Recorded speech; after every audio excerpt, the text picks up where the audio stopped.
If your smoothie is having more calories than required, it may result in weight gain.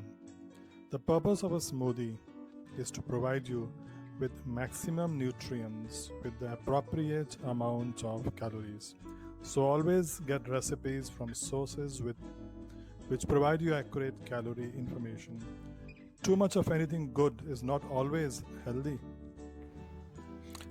Is your smoothie high in simple sugars? Is the glycemic index come load up your smoothie high? If so, you will get a sugar spike, as insulin will create an energy crash, resulting in physiological stress and more sugar cravings.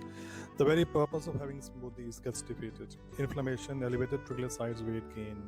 Consult a nutritionist who can provide you with recipes which state clearly nutrition facts and details of the ingredients. Make sure your smoothie has enough healthy fats and abundant plant proteins to keep you going comfortably until lunch or next meal. Healthy fats provide fluidity and integrity to all your cell membranes.